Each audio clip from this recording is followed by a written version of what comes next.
The laws regarding electoral spending, the spending limits for general elections are defined to ensure fair and transparent processes, and these limits apply both to political parties and to individual candidates, and they vary depending on the type of election, the numbers of electors in a constituency, and Reform UK has come under scrutiny both in Merseyside and in Nigel Farage's new constituency. For political parties, the spending limit is calculated based on the number of constituencies contested.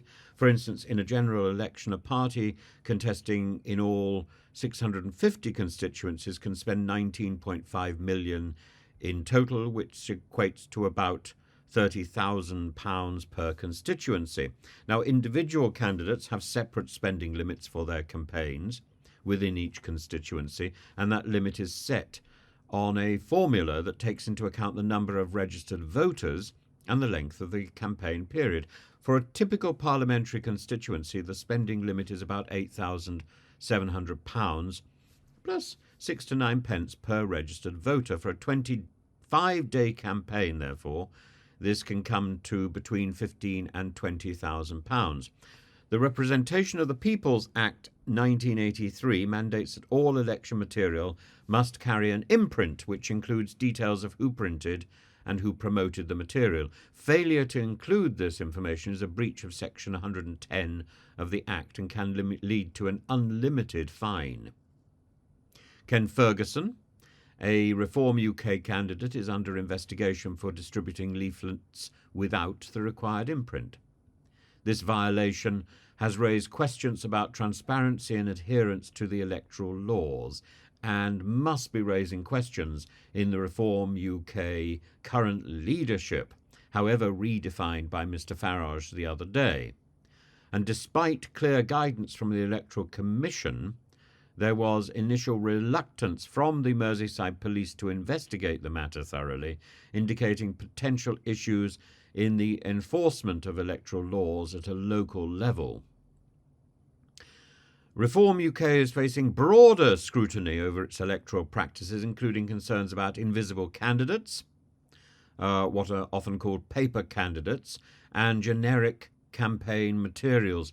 The recent internal tensions within the party, highlighted by Nigel Farage's replacement of deputy leaders, underscores the challenges and controversies facing Reform UK.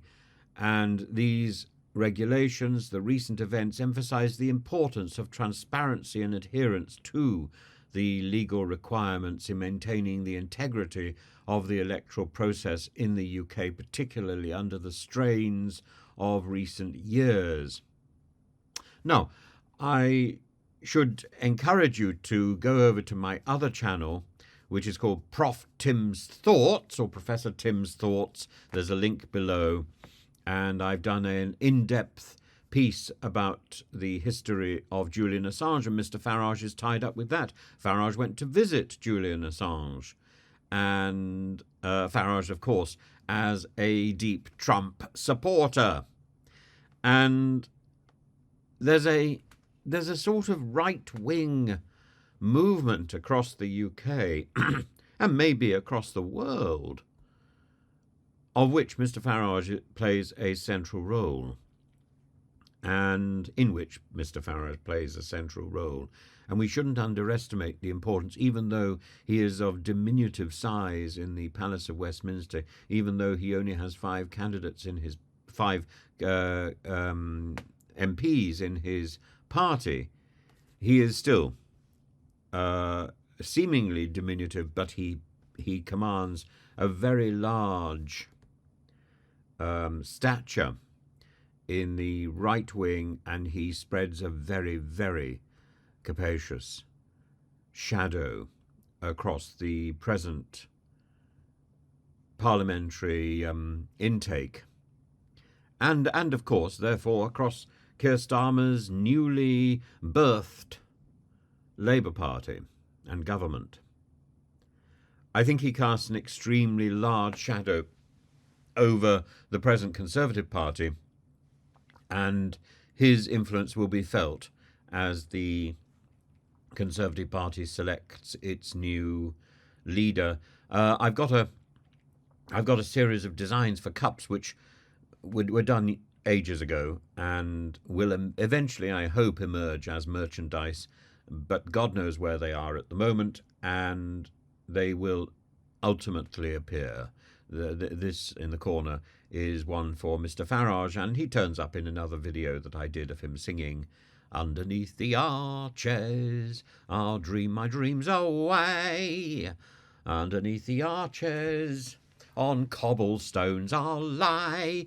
Partly because I think Nigel Farage, with my Cary Grant impression as done by Tony Curtis in the film Some Like It Hot, that is where the impression comes from. It's not a cod Cockney impression a la Dick Van Dyke. It's very specific, and I see Nigel Farage as inhabiting the stage of the music hall and going through the songs, possibly of Max Miller, or the crazy gang, and so on.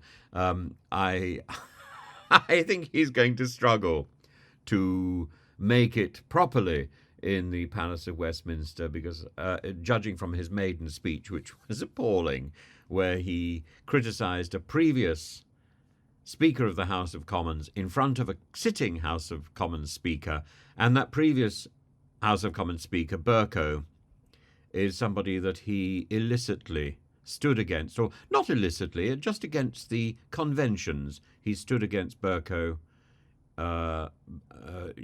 People don't stand against the Speaker of the House of Parliament. That's the convention. Nigel Farage broke it.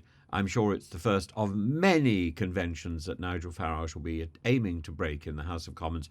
I think he'll find a lot more resistance than he found when he was an MEP in Europe.